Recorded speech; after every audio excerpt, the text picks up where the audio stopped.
The whole of Redstone, Texas had exactly three things it was known for in the year 1878. The best dry goods store west of San Antonio, a sheriff who drank more than he worked, and Jane Quinn, who had run off 2 marriage proposals, scared away a circuit preacher with her opinions on scripture, and once shot a rattlesnake clean through the head from 30 yards while simultaneously arguing with the bank manager about her loan terms. People talked about Jane Quinn the way they talked about summer storms. You could see her coming from a long way off, and you could admire the spectacle of her from a distance, but you would be a fool to stand in her path without understanding exactly what you were getting into. She was 26 years old, ran the Quinn family cattle operation alone after her father died of a fever 2 winters past, and she had dark auburn hair that she kept pinned under a battered felt hat that had seen better days in 1871.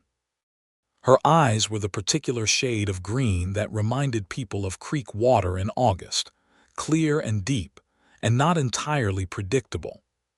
She stood 5 feet and 6 inches, which was tall enough for a woman in Redstone to be noticed, and she carried herself like someone who had decided long ago that she would take up exactly as much space as she needed, and not 1 inch less.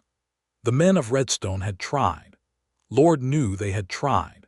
Thomas Briggs, who owned the feed store and had 200 acres of decent grazing land, had called on her in the spring of 1876. He had lasted 4 visits before Jane told him plainly that she was not interested in a man who thought a woman's primary virtue was her ability to stay quiet while her opinions were being dismissed. Thomas Briggs had told the story differently around town, of course. In his version, Jane Quinn was simply too difficult, too stubborn, too set in her ways to ever make a proper wife. Pete Marlowe, the rancher from the South County, had tried in the autumn of that same year.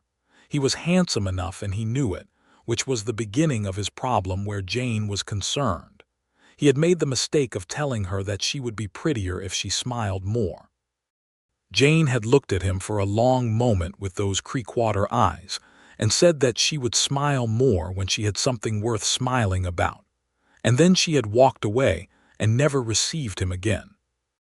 The verdict in Redstone was unanimous, delivered in whispered conversation over fences and across dry goods counters, and in the dimly lit interior of the Silver Creek Saloon.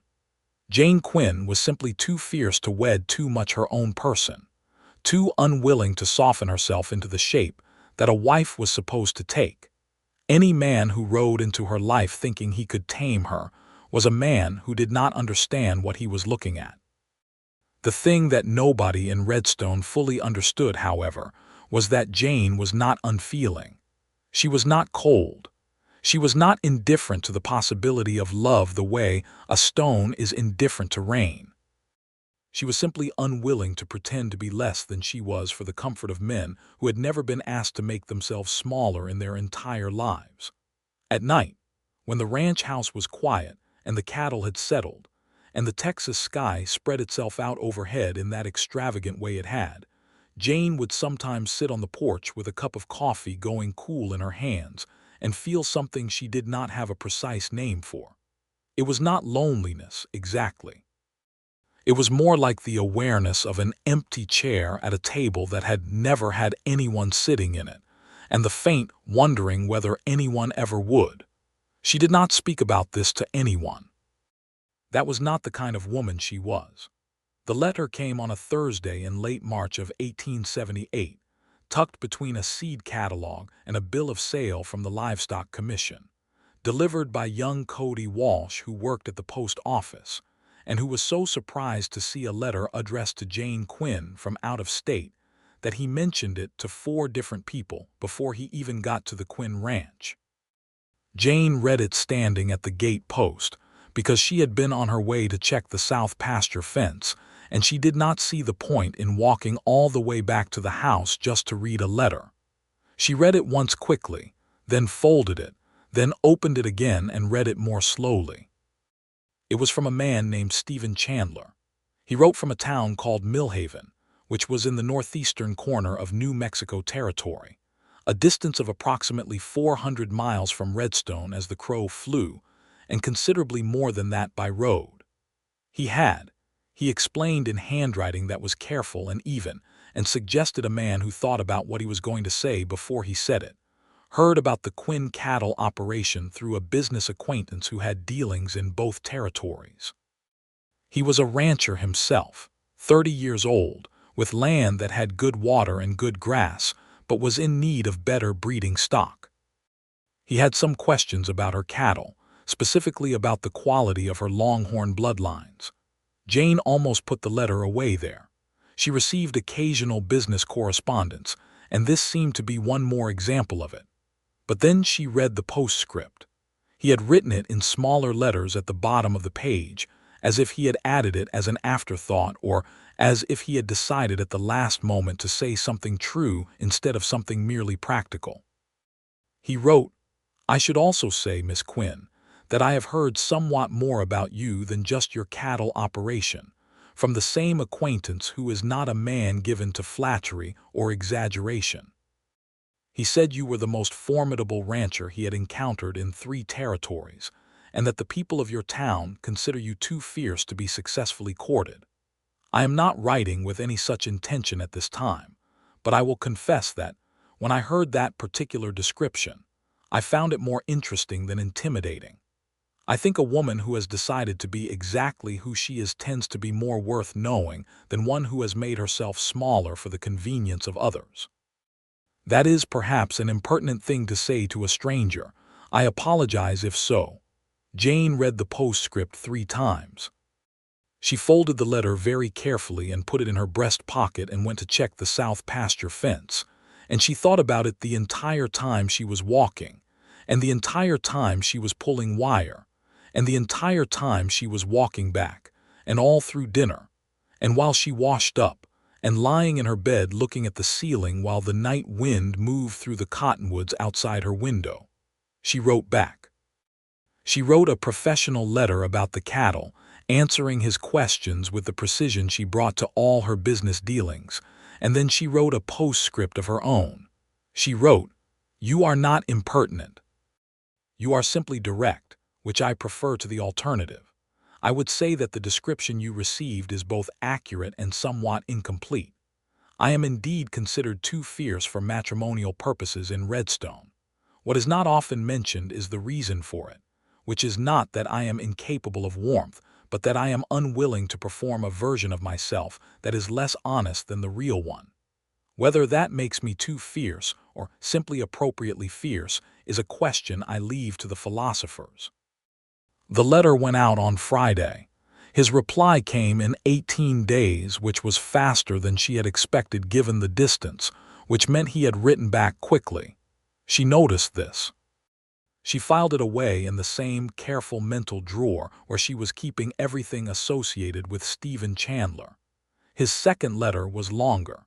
He answered the cattle questions in detail that showed he knew what he was talking about, and then he addressed her postscript with the same directness she had offered him. He wrote that he thought the distinction between too fierce and appropriately fierce was not a question for philosophers at all. It was a question with a clear answer, and the answer was that any fierceness deployed in the service of honest living and fair dealing was not only appropriate but admirable.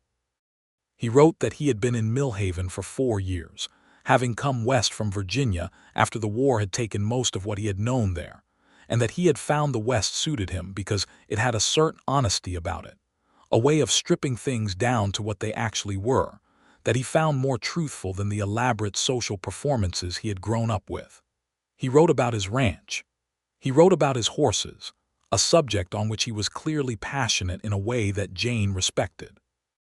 He wrote about a particular stallion named Absalom who was, in his words, "the most vexing and magnificent animal I have ever had the privilege of being defeated by on a daily basis." Jane laughed when she read that sentence. It was a real laugh, not the polite social version she deployed when propriety demanded it. She laughed sitting alone at the kitchen table in the early morning while her coffee was still hot, and the sound of it surprised her a little, it had been so spontaneous. She wrote back, and then he wrote back, and then she wrote back again. Over 6 weeks of correspondence, they wrote about cattle and horses and water rights and land management, and the particular challenges of running an operation alone without enough hands and with too little rain. They wrote about books, because she had mentioned in passing that she was reading a novel, and he had seized on this immediately and told her what he was reading. And from that point on, their letters included a running discussion of whatever they were each working through. And Jane found that he read with the same kind of attention he seemed to bring to everything, which was to say he actually thought about what he read rather than simply moving his eyes across the page. They wrote about the war, carefully at first and then with more openness. He had fought for the Union, which he stated plainly and without apology, and Jane's own family had been divided on the matter in the complicated way that Texas families often were, her father having had no taste for slavery and considerable distrust of the Confederacy's stated reasons for existing, which had made life in Redstone during the conflict uncomfortable in the particular way that holding the unpopular opinion in a small town always makes life uncomfortable. She told him this honestly, and he received it without drama, which she appreciated. They wrote about loneliness, not directly, not in so many words. But it was there in the edges of what they wrote, in the way he described the quiet of his evenings and the way she described the empty chair on her porch, neither of them calling it what it was and both of them understanding exactly what they meant. By the 5th week of letters, Jane was aware that she was doing something she had not done before, which was looking forward to something outside the work of the ranch with genuine anticipation. She was aware that she had begun to think of Stephen Chandler as a person she knew, rather than a stranger she was corresponding with. She was aware, if she was honest with herself, which she always tried to be, that she was beginning to feel something that she did not know how to categorize using the language of business correspondence. She told her friend Ruth Dempsey about the letters because Ruth was the only person in Redstone whose judgment she trusted and who could be relied upon not to make the thing into something ridiculous with gossip. Ruth was 32, married to the town doctor, had 2 children and an extremely practical nature, and she listened to everything Jane told her and then said, "He sounds like a sensible man." "He is," Jane said. "Do you think you will meet him?" "I have no idea," Jane said. And then, after a pause, "He has not suggested it. Would you want to?" Jane looked out the window of Ruth's parlor at the dusty street of Redstone and thought about that question with the honesty she tried to bring to everything. "Yes," she said, "I think I would, which is a strange thing to say about someone I have never seen." Ruth smiled in the way she had, which was warm and knowing without being smug. "People have fallen in love over letters since the beginning of letters," she said. "There is nothing strange about it." "I am not in love with him," Jane said. "Of course not," Ruth said, in a tone that suggested she was being politely indulgent. Stephen Chandler's 7th letter arrived on a Wednesday morning in the middle of May, and it was different from the others in a way that Jane felt immediately. His handwriting was the same, careful and even, but the letter itself had a quality of someone who has decided to stop circling around something and say it directly. He wrote about a trip he had made to the county seat for a legal matter regarding his land title, and how on the road back he had found himself thinking about the ongoing conversation he was having with someone he had never met, and had decided, somewhere on that dusty road in New Mexico territory, that he would very much like to change that particular fact. He wrote that he was not a man who spent words carelessly, and so he would say this plainly. He wanted to come to Redstone, not for any business purpose, though he would be happy to discuss cattle business if she preferred to frame it that way. He wanted to come because he had been corresponding with a woman for nearly 2 months who seemed to him to be extraordinary in a way that he found both compelling and personally significant, and because he thought that continuing to conduct this particular acquaintance exclusively through the medium of letters was something he was no longer content to do. He wrote that he understood if she preferred to keep things as they were. He wrote that he would not be offended by a refusal and that their correspondence could continue as it had been if she wished. He wrote that he simply wanted her to know where he stood because he thought honesty was the only currency worth spending. At the very end, he added, "I am told the ride is approximately 400 miles. I have ridden longer distances for less good reason." Jane sat with that letter for a long time. She did not answer it immediately, which was unusual for her because she was generally a decisive person. She waited 3 days, and in those 3 days she went about her work on the ranch with the same efficiency she always brought to it. But underneath everything she was turning the question over and over in her mind the way you turn a stone in your hand to look at all its surfaces. The question was not whether she wanted him to come. She had already answered that for herself honestly. She did want him to come, with a clarity and certainty that surprised her given that she had never laid eyes on him. The question was what she was willing to do with that wanting. Because she had protected herself for a long time with the understanding that she was too fierce for the kind of love that required two people to become something together, and she had been comfortable in that protection even when it ached a little. Saying yes to Stephen Chandler meant being willing to be seen by someone who might find, in person, that the version of her on the page was more manageable than the full and actual Jane Quinn. On the third day she sat down at the kitchen table in the lamplight and wrote back. She wrote, "Come." And then, because that was brief even by her standards, she wrote a full letter that explained nothing about her feelings and everything about the practical arrangements, which roads would bring him most directly to Redstone, which days she was generally in town rather than on the range, that the Silver Creek had a serviceable hotel if he needed accommodation. And then at the bottom of the page, in her postscript, which had become the place where she said the true things, she wrote, "I find that I am looking forward to this in a way that I am not fully accustomed to. I am telling you that because you seem to me to be a person who appreciates honesty over performance, and I am trying to be consistent." She sent it on Thursday, and then she told herself she was not going to count the days. She counted the days. The practical problem was that May was a busy month on the ranch. Spring calving had mostly finished, but the branding work was still going on.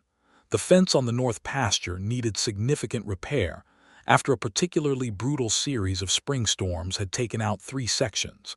And her one hired hand, a quiet, competent man named George Fielding who had worked for her father and stayed on after, had badly sprained his ankle coming off a horse and was limited in what he could do. Jane threw herself into the work with everything she had, which helped with the waiting and also meant that by evening she was tired enough to sleep without lying awake turning thoughts over, which she considered a practical benefit. Redstone noticed, because Redstone always noticed everything. Word had gotten around, in the way that words always got around in small towns where there was not a great deal of entertainment, that Jane Quinn had been receiving letters from a man in New Mexico territory. The consensus at the feed store and the dry goods and the Silver Creek saloon was divided between those who thought it was an interesting development, and those who thought that whatever poor fool was writing to Jane Quinn was about to find out the hard way what Thomas Briggs and Pete Marlowe had already learned. Mrs. Alderton, who ran the boarding house and considered herself the moral authority of Redstone despite abundant evidence that she was mostly just extremely nosy, told anyone who would listen that it was indecent for an unmarried woman to be conducting a private correspondence with a man she had never met, and that no good could come of it. Jane heard about this secondhand from Ruth and laughed the real laugh again, the spontaneous one, and said that Mrs. Alderton's opinion on the subject was going straight into the category of things she would not be spending one moment of her life worrying about. Stephen Chandler rode into Redstone on a Tuesday afternoon in the first week of June. Jane was in town that day, which was fortunate timing.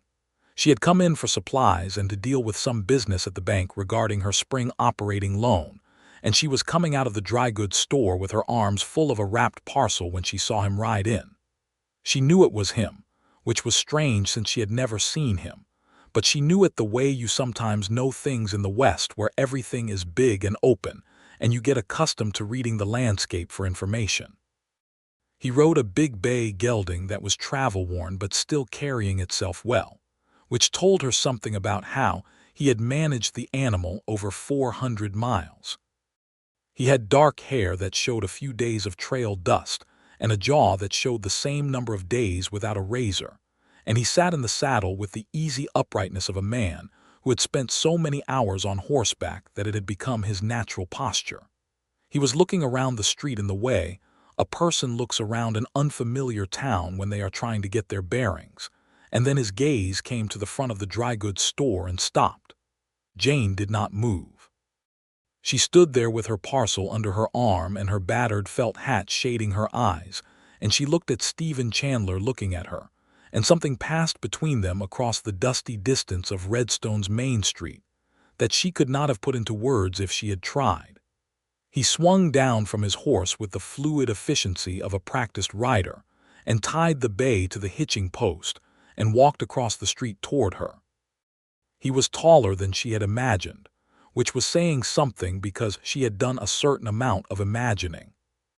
He had dark eyes that she discovered when he got close enough, with a particular warm shade of brown that looked lighter in direct sunlight. And there was something in his expression when he looked at her that was both tentative and certain at the same time, as if he had ridden 400 miles on confidence and arrived slightly nervous about whether it had been the right call. He stopped a few feet from her and took his hat off, which she noted as a courtesy rather than a performance, and said, "Miss Quinn." "Mr. Chandler," she said. There was a silence that was not uncomfortable. It was the particular kind of silence that happens between two people who have said a great many important things to each other and are now adjusting to the fact of being in the same physical space for the first time. "You're taller than I expected," he said. "You are dustier than I expected," she said. He looked down at his coat and then back at her and laughed. It was a good laugh, genuine and undefended, and it did something to the space in Jane's chest that she had been carefully not thinking about for 6 weeks. "I came 400 miles," he said. "Dust was going to be a factor."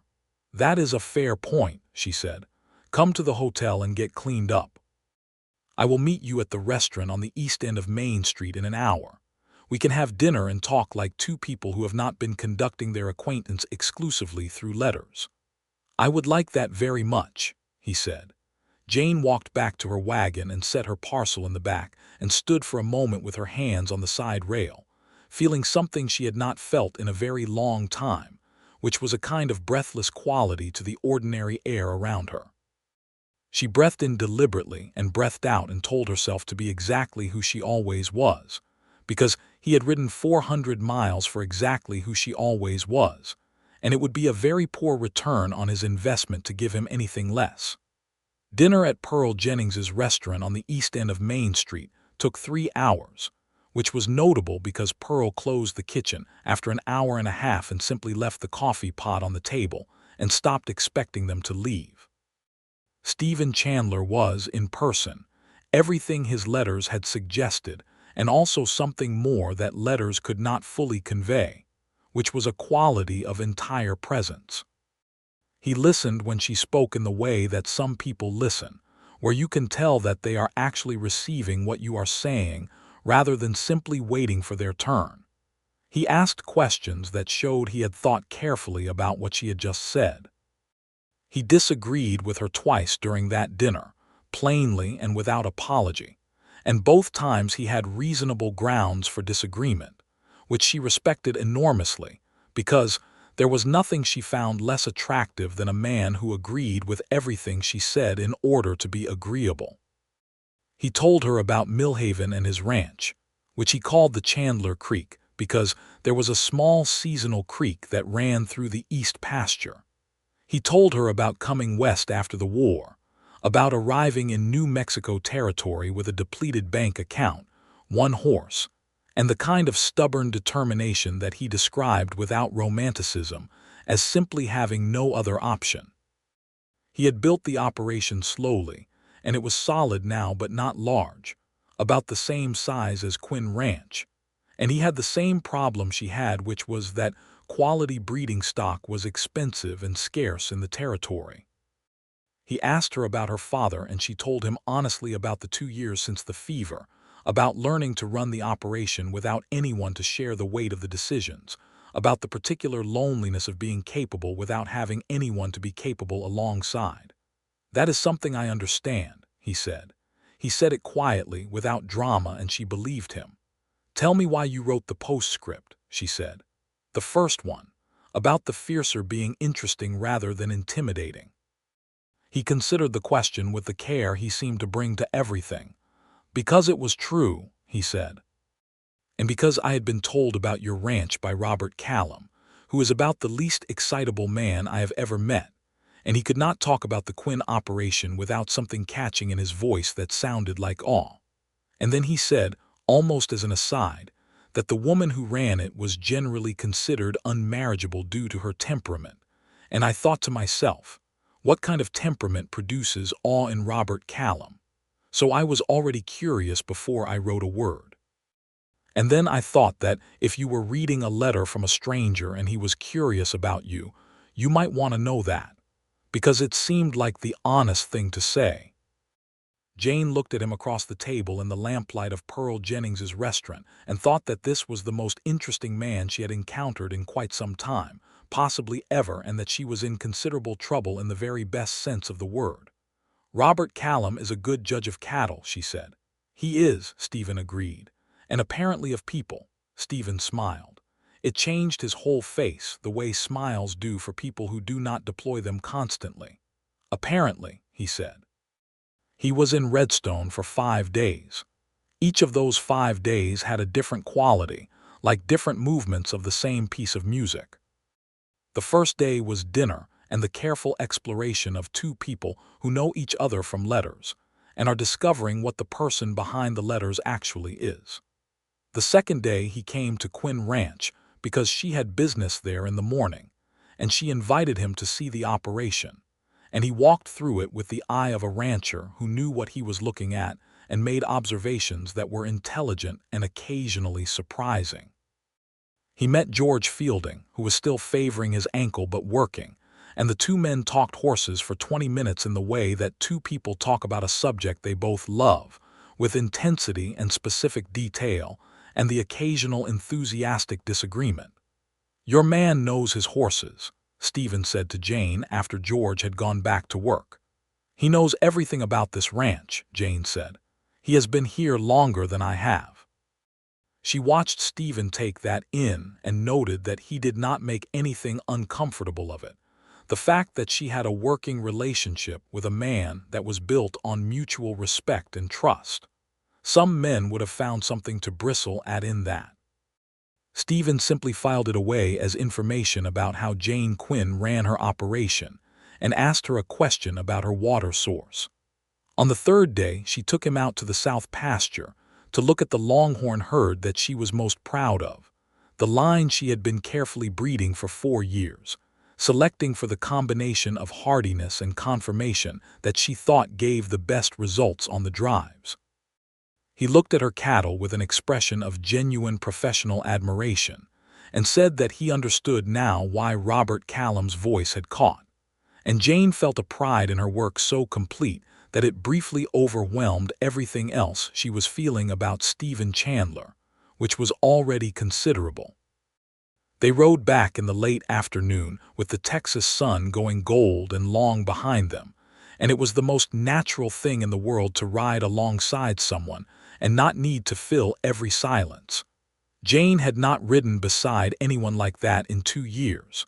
The ease of it startled her. He reached over and put his hand briefly over hers on the reins. Just for a moment, a light and deliberate touch. Then he moved his hand back. She did not look at him.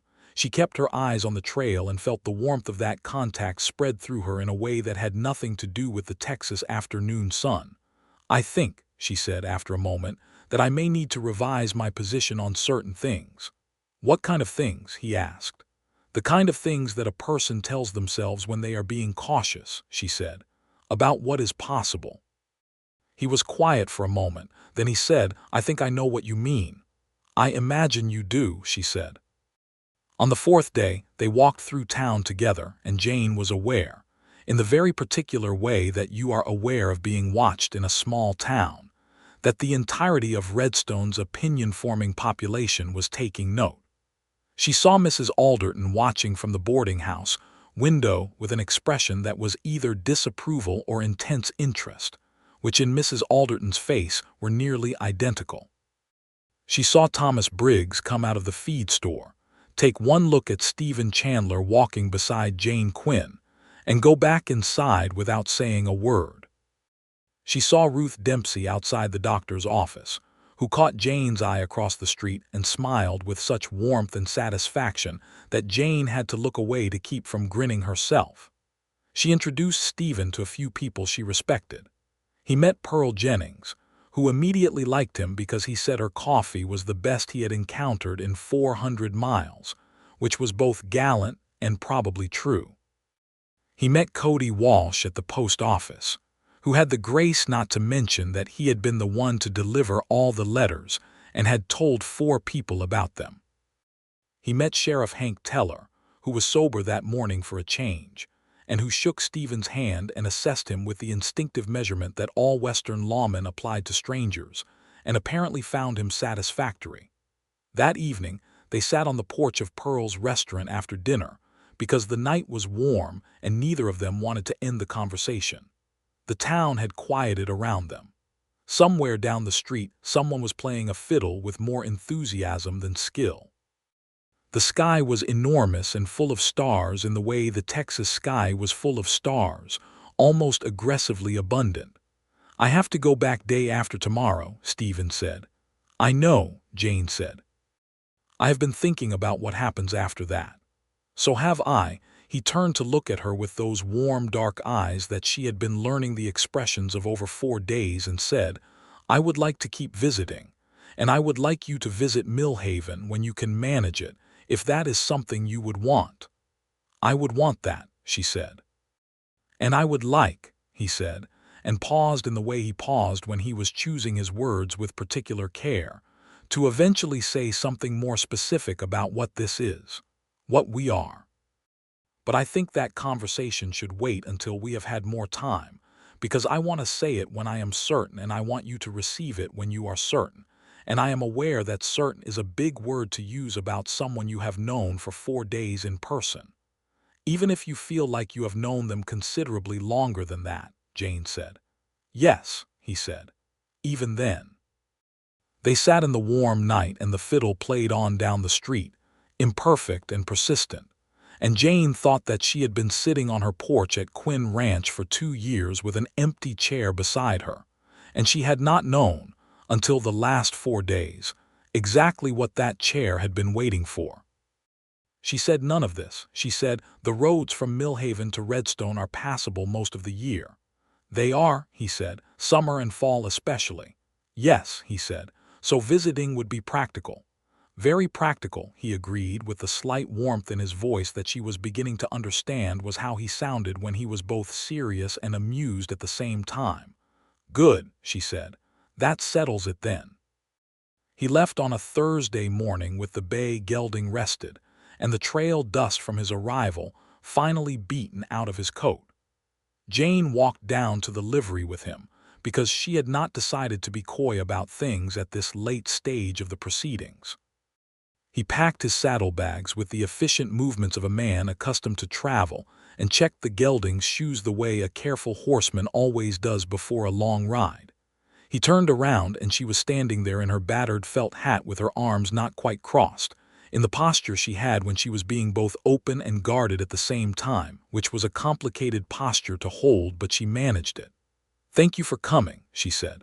400 miles is not a small thing. No, he said. It is not. It was worth it from your perspective. He looked at her for a moment with that expression she had learned over 4 days, the one that was both certain and careful at the same time. Miss Quinn, he said, I would ride 400 miles back tomorrow if the situation called for it. Jane nodded once, the decisive nod of a woman who has just received confirmation of something she had suspected but not been entirely sure of. She stepped forward, which was itself an act that required something from her that she did not name, and put her hand on his arm briefly, the same kind of deliberate light touch he had given her on horseback 3 days ago. And then she stepped back. "Ride safe," she said, "and write when you get back." "I will write before I get back," he said. "I will write every chance I get." He mounted and rode out of Redstone, and Jane stood at the livery door and watched until he was a small figure on the wide Texas road, and then a dot, and then gone, and the June morning was very bright and ordinary around her. She was smiling. She did not realize it for a moment, and then she did, and she let it stay there on her face because there was no one in the livery to see it, and she thought she had earned it. He wrote from Emery Crossing, which was 2 days' ride out, on a piece of paper that was clearly torn from a journal he was carrying. The handwriting was less careful than usual, written on horseback probably, or at a camp table, but it was entirely readable. He wrote that the bay was sound, and the weather was clear, and he had been thinking about the conversation on Pearl's porch, and about Jane Quinn in general for 2 solid days, and had decided that the word certain was perhaps not as big a word as he had made it on Thursday night. He wrote that he was looking forward to coming back, and that in the meantime he was going to be very productive with the correspondence, and he hoped she was willing to be equally so. He signed it Stephen rather than Stephen Chandler, which was the first time he had done that, and Jane noticed the shift immediately. She wrote back and signed it Jane. The summer of 1878 had the quality of something building towards something. Stephen came to Redstone again in July, 8 weeks after the first visit, and stayed 6 days. Jane went to Millhaven in August, a trip that required planning because of the distance and the ranch needs, but she arranged it and went, taking a stage to the midpoint, and then riding the rest of the way on a rented horse. Chandler Creek Ranch was smaller than Quinn Ranch but had excellent water. He had not exaggerated about that. And the grass in the eastern pasture was genuinely superior to what she was working with in Redstone. She looked at his operation with the same professional eye he had brought to hers, and told him honestly what she thought, which was that he had managed a difficult land situation very intelligently, and that the creek was a significant asset that he was not yet fully leveraging. "What would you do with it?" he asked, so she told him. She walked him through the east pasture in the August heat, pointing out where the water could be better managed, and how the grazing rotation could be adjusted to take advantage of the superior grass. And he listened with the same quality of attention he always brought to everything she said, genuinely engaged and asking good questions and occasionally disagreeing. And somewhere in the middle of the pasture tour, she became aware that they were walking very close together, her shoulder almost against his arm, and that neither of them had created any distance between them. She met his horses. Absalom was everything the letters had promised, a big dark roan stallion with an independent streak that made him interesting to watch and challenging to work with, and Jane stood at the corral fence watching him and said, "He is magnificent."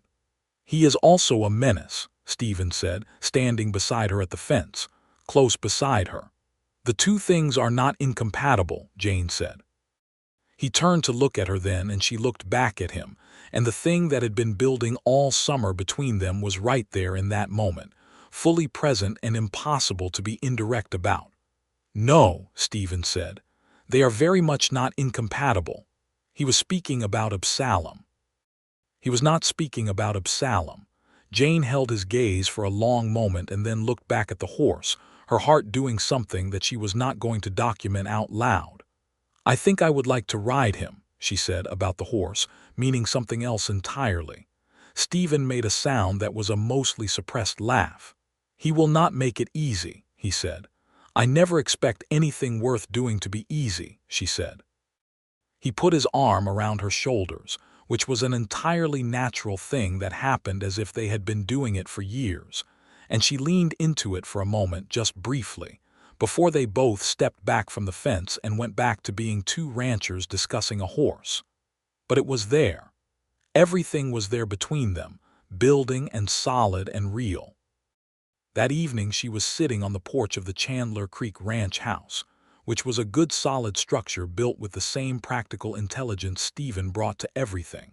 And the New Mexico dusk was doing extraordinary things with the color of the sky, all orange and deep pink, and the particular shade of purple that preceded full dark. Stephen came out with 2 cups of coffee and sat in the chair beside her without a word, and handed one over and she took it. They sat in the quiet for a while.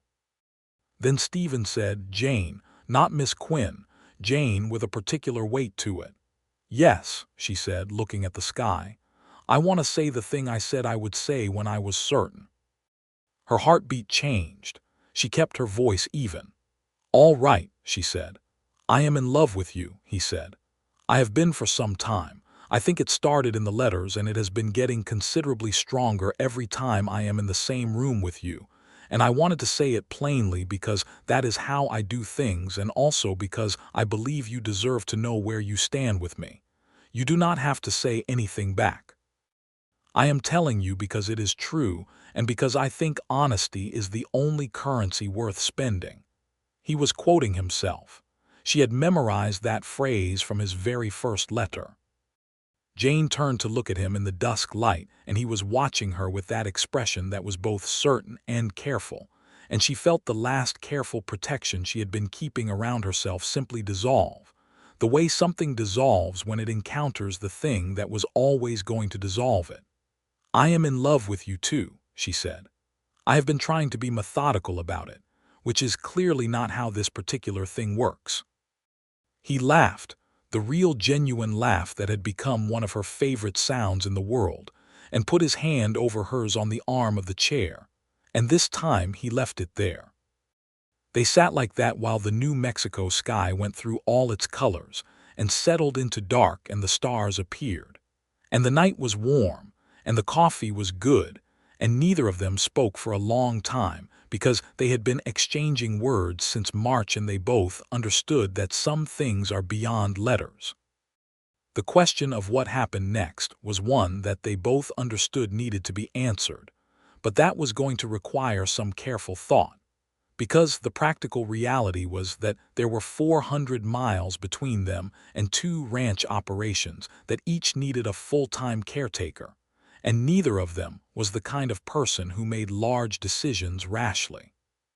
They talked about it that night on the porch and again at breakfast the next morning, and on the ride Jane took on Absalom the following day, which Stephen observed from the corral fence with an expression of combined admiration and concern, as she spent the better part of an hour convincing the roan stallion that she was not a threat, and was, in fact, someone he could deal with.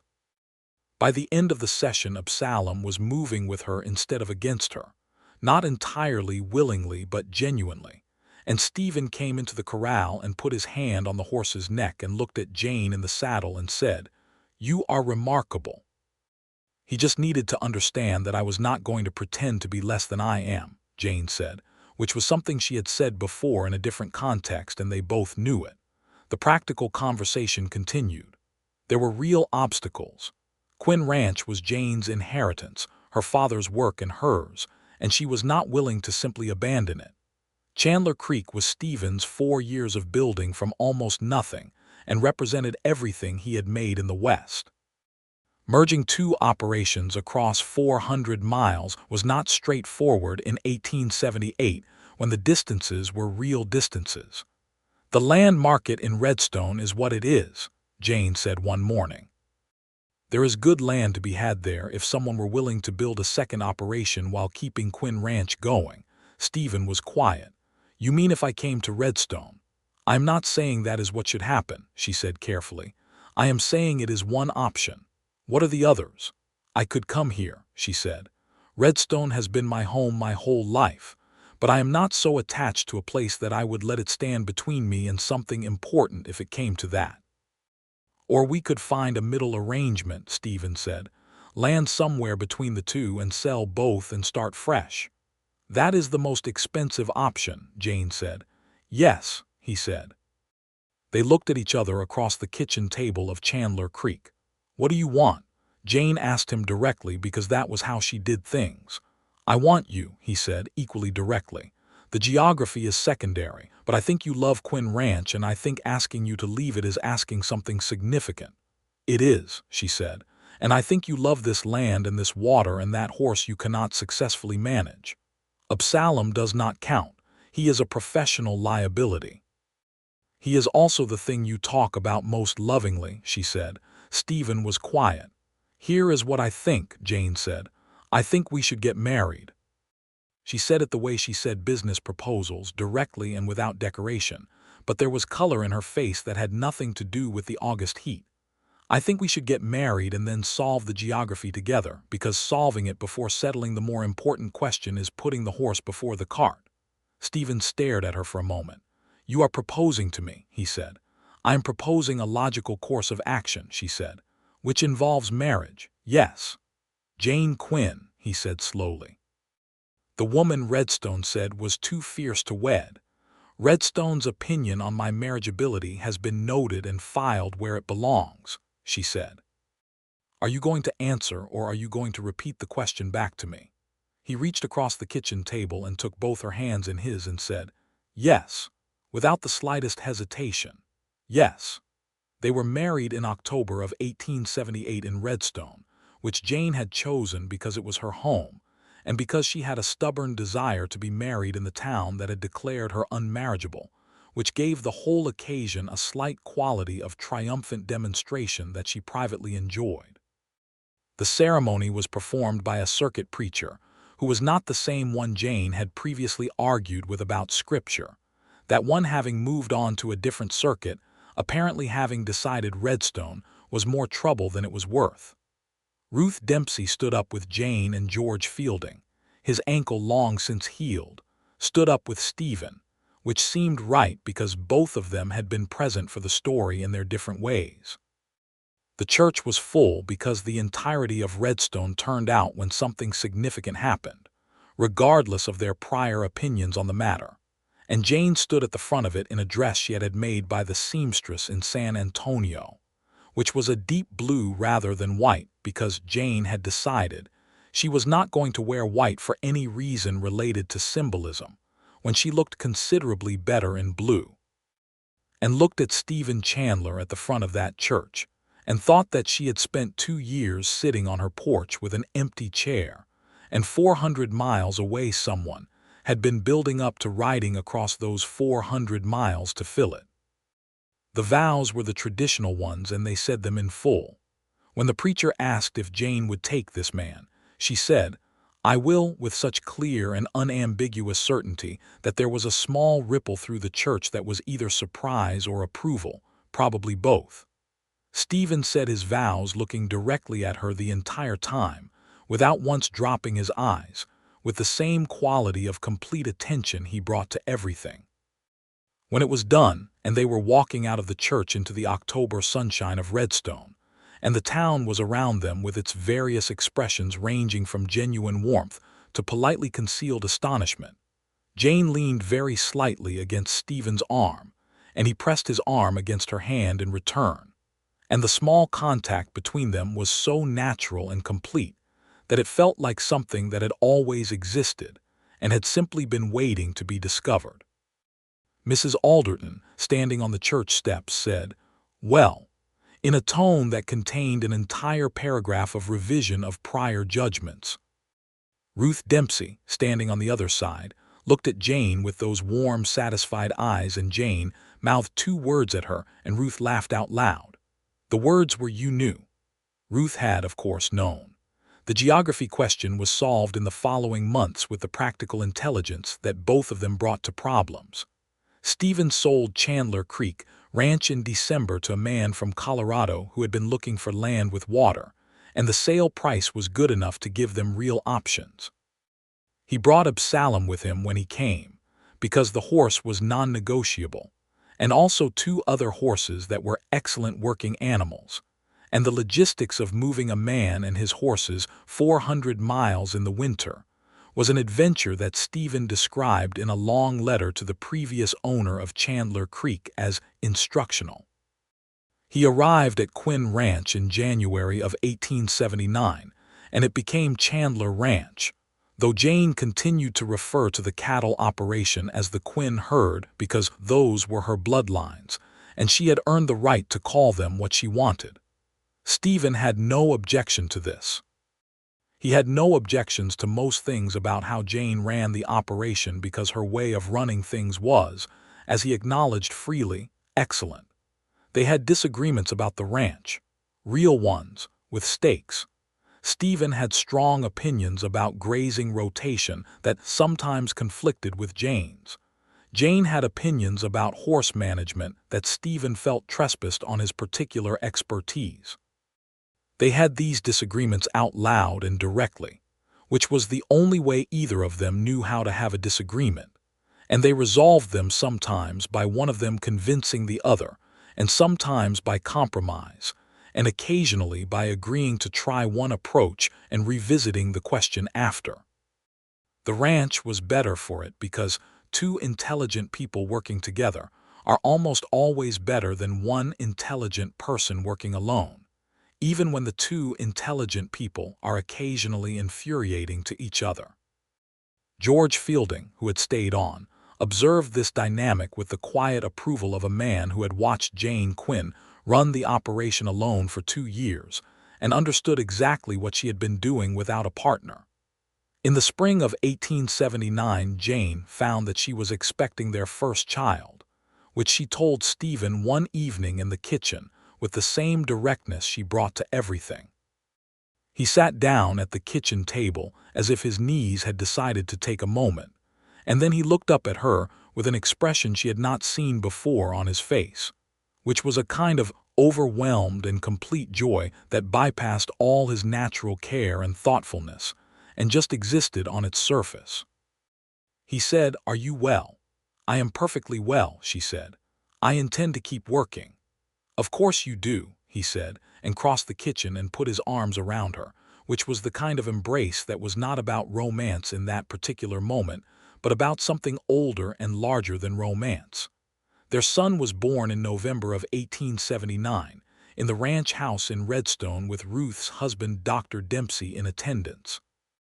He was named Thomas Quinn Chandler, the middle name Jane's insistence, and he was a healthy and opinionated baby who expressed his opinions loudly and frequently in the manner of someone who had been born knowing exactly what he wanted, which Stephen said indicated a clear family resemblance on the mother's side.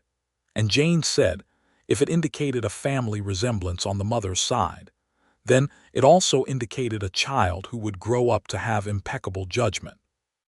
Thomas Quinn Chandler was the occasion for a visit from Ruth that became a weekly institution, and for visits from a surprising number of Redstone citizens who had apparently decided to revise their prior assessments of the situation and wanted to see the baby, and Jane suspected, to see Jane Chandler in context, because the town was still mildly astonished by the whole affair in a way that amused her.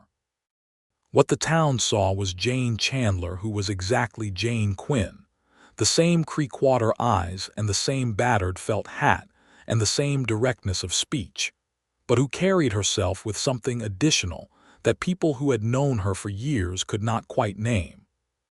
It was not softness exactly.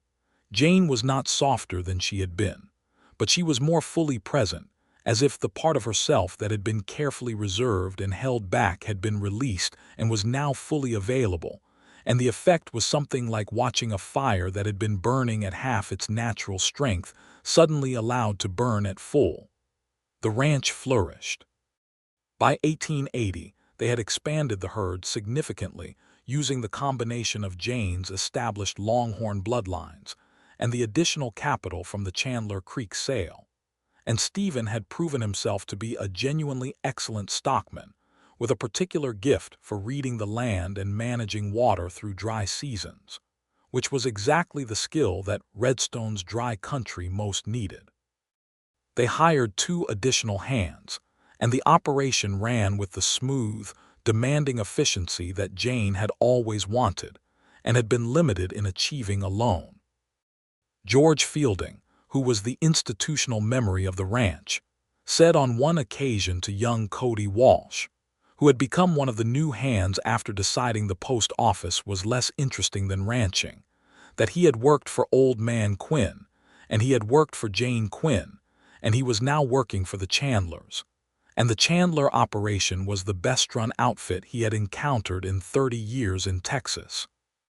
And it was because both of them brought everything they had to it every day, and neither one of them held anything back. In the evenings, in the good ordinary evenings after the work was done and Thomas was in his bed and the ranch was settled for the night, Jane and Stephen sat on the porch that had once held an empty chair and they talked, or did not talk, in the way of two people who have found each other and do not need to perform at each other, who simply exist in the same space and find that existence complete. Stephen would read.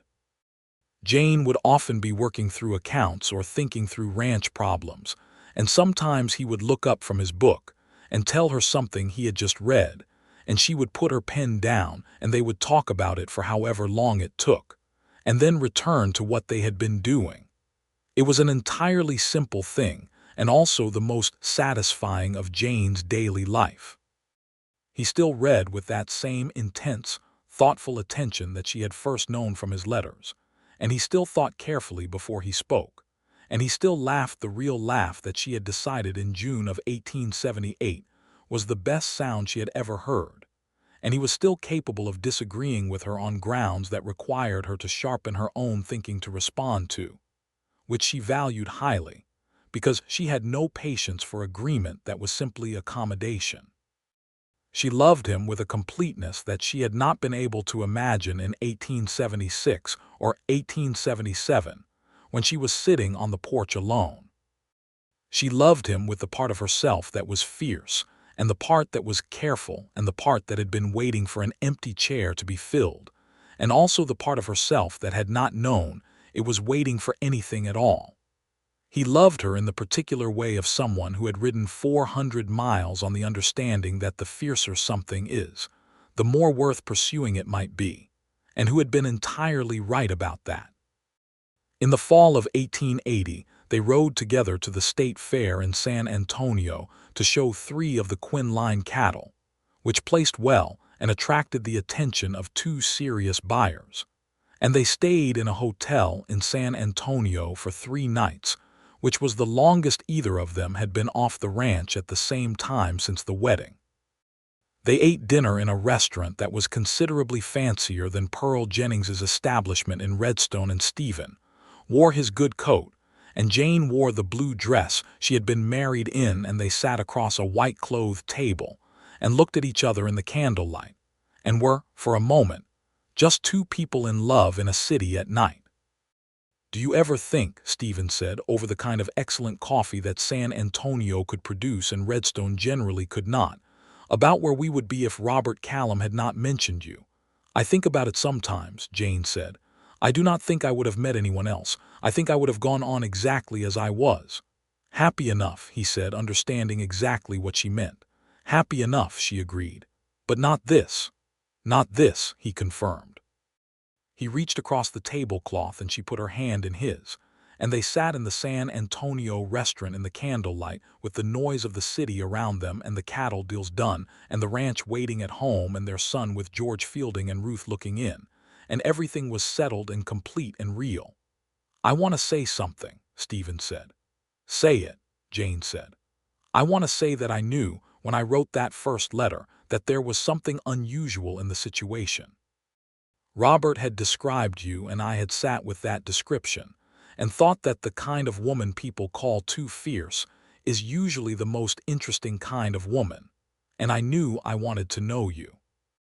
I did not know at that point that you would become the most important person in my life. I just knew I was curious." "Curiosity is underrated," Jane said. "It got me 400 miles, he said. She squeezed his hand. "It did," she said, "and I am glad you came, every single one of them." He turned her hand over in his and ran his thumb across her palm and looked at her with those warm, dark eyes and said, "So am I, Jane, every single mile." They came home to Redstone with the prize ribbons from the cattle show and a considerable amount of business accomplished, and a mutual satisfaction in having been away together for 3 days that was a different kind of satisfaction from the daily satisfaction of the ranch. The years settled into themselves the way good years do, accumulating into a life that had weight and texture, and was exactly what it was meant to be. Thomas Quinn Chandler grew into a boy who had his mother's direct green eyes and his father's careful way of thinking before speaking, and who was on a horse before he was 3 years old, and opinionated about livestock before he was 6, which Jane said was either a prodigy or inevitable given his parentage, and Stephen said was both. In the spring of 1882, Jane found she was expecting their second child, which she told Stephen in the kitchen again in the same direct way, and he sat down at the table again and looked at her with that same overwhelmed complete joy. "Same look," Jane said. "Same feeling," he said. "Exactly the same." He stood up again and crossed the kitchen and put his arms around her. "Are you well?" "I am perfectly well," she said into his shoulder. "I intend to keep working." He laughed into her hair. "Of course you do," he said. Their second child was a daughter born in December of 1882 and named Clara Ruth Chandler, the middle name for Ruth Dempsey, who had been at Jane's side through everything and who deserved the honor. Clara Ruth was quieter than Thomas had been as a baby, which everyone around her interpreted as temporary, and which turned out to be accurate, as she was talking in complete sentences by two, and had her mother's opinions and her father's measured way of expressing them, which made her both formidable and oddly diplomatic in equal measure. Ruth Dempsey came to see the baby on the third day and held her with the experienced ease of a woman who had done this many times, and looked down at Clara Ruth and then up at Jane and said, "She has your eyes." "She has Stephen's chin," Jane said. "Which is an excellent chin," Stephen said from the doorway. Jane looked at him across the room, her husband of 4 years standing in the doorway of the ranch house that had been her father's, and was now hers and his together, with their daughter in Ruth's arms and their son somewhere outside, with George Fielding probably making more trouble than was strictly necessary, and the Texas December light coming through the window, and everything around her the complete full life she had not let herself quite believe in when she had been sitting on this porch alone. "It is an excellent chin," Jane agreed. Redstone had long since made its peace with the Chandler marriage, in the way that small towns make peace with things they initially resisted when those things turn out to be unambiguously good. The Quinn cattle operation, now Chandler Ranch, was regarded as one of the best managed outfits in that part of Texas, which gave the town a proprietary pride in it regardless of their prior opinions. Stephen had become a recognized part of the community, known as dependable and fair and willing to work alongside anyone who needed an extra pair of hands in an emergency, which was the quality that Western communities valued most highly. Mrs.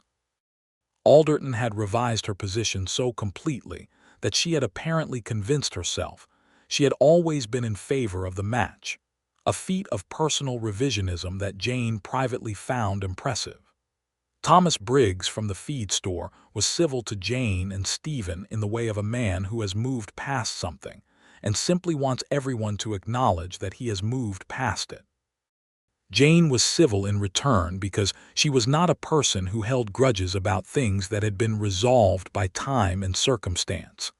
Pete Marlowe had left Redstone a couple of years back for somewhere further west, which Jane felt was probably good for everyone. George Fielding, who had been the constant of the ranch through all of it, was by 1883 showing the signs of age that a man who has worked hard physical labor his whole life begins to show in his 50s. And Jane had quietly adjusted his responsibilities over the past year so that the heaviest work fell to the younger hands, while George's considerable experience was deployed in management and decision support, which he accepted with the dignity of a man who understood what was happening and appreciated that it had been done with respect. He had become in all practical terms a member of the family, eating most of his suppers at the ranch house table, and Thomas called him Uncle George, which had started as a childhood approximation and had become simply what he was. On a summer evening in 1883, with both children in bed and the ranch quiet and the Texas night large and warm around them, Jane and Stephen sat on the porch in the chairs that had become their chairs by years of occupation, and the sky did its extravagant thing with the stars, and the night wind moved through the cottonwoods. Stephen was reading. Jane was working through next season's breeding plans, which she did every summer before the fall breeding season, a set of careful notes and diagrams that represented 4 years of data and the considered judgment of someone who knew her herd the way a musician knows their instrument. She put the papers down after a while and looked at the sky. "Stephen," she said. "Yes," he said, looking up from his book. "Do you remember the letter you sent me, the first one?" "Every word," he said. "The postscript." "Yes. You wrote that a woman who had decided to be exactly who she is tends to be more worth knowing than one who has made herself smaller," she said. "I have thought about that sentence many times." "Is that so?" he said. "It was the sentence that made me write back," she said. "I mean, the whole letter was a good letter and the business questions were sensible, but it was that sentence that made me think there was something worth writing back to." He put his book down on his knee. "I meant it," he said. "I meant every word of it." "I know you did," she said. "That was why it worked." He looked at her in the dark with the starlight coming down over everything. "Jane," he said. "Yes. Do you have any idea how much I love you?" She looked back at him across the porch, her husband. The man who had ridden 400 miles on the assessment that fierce was interesting, who had built something with her over 5 years that was solid and real and daily and extraordinary, who had sat across kitchen tables and ridden across pastures, and stood in churches and hotel restaurants and hospital rooms beside her, and been entirely present in every single one of those places. "I have a fairly good idea," she said. "I have accumulated a considerable amount of evidence on the subject." He laughed the real laugh. She put her hand out across the space between their chairs and he took it and held it in the warm dark, and the stars were very bright, and somewhere in the house their children were sleeping the uncomplicated sleep of children who are loved and safe, and the cottonwoods moved in the night wind, and the cattle were quiet in the south pasture, and everything was exactly as it should be and as real as anything had ever been.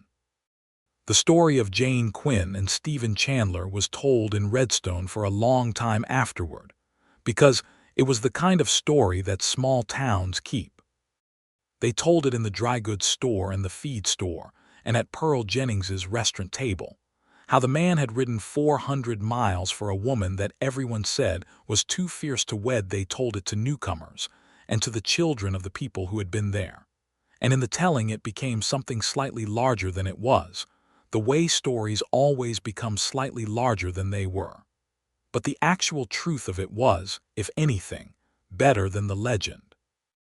The actual truth was a woman who had been exactly herself, always, and a man who had read a description of exactly that, and decided it was precisely the thing he had been looking for. The actual truth was 2 people who had found each other across 400 miles of correspondence, and then built something together that lasted, because it was made of honesty and work, and the kind of daily love that is less spectacular than the story of how it began, but infinitely more sustaining.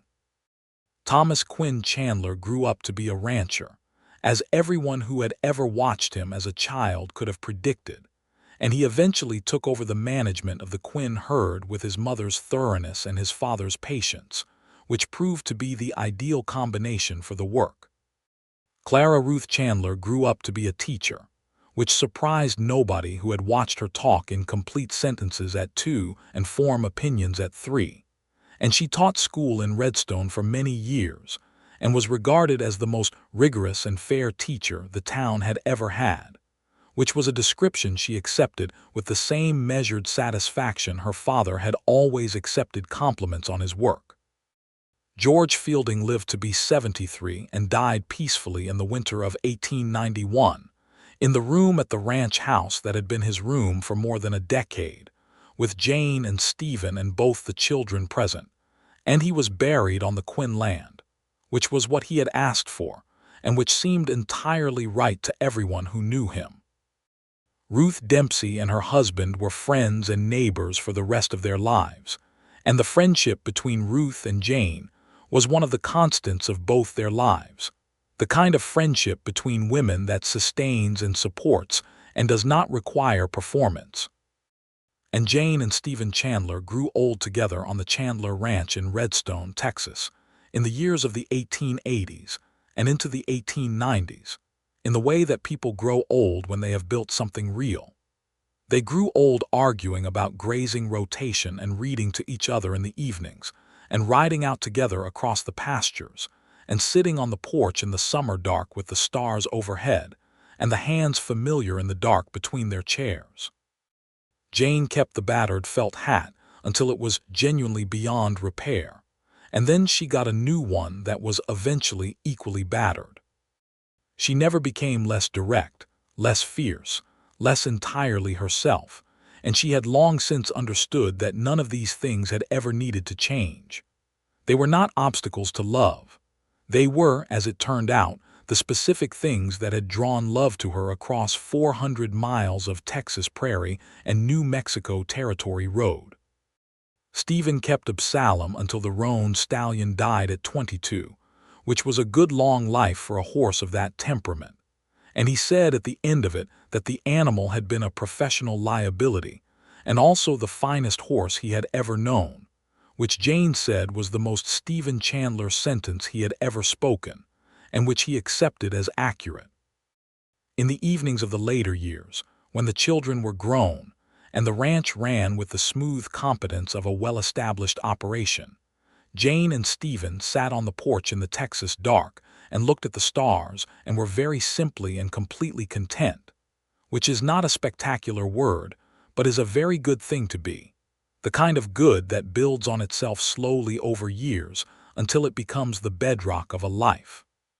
Stephen said once, in one of those evenings, that he thought about the road from Millhaven sometimes, the 2-day ride before he had even known which way Redstone lay, and that he thought it was the best ride he had ever taken. Jane said that it was also the best ride he had ever taken from her perspective, which was not something she had expected to say about a man's 400-mile journey to reach her, but which she found she meant entirely.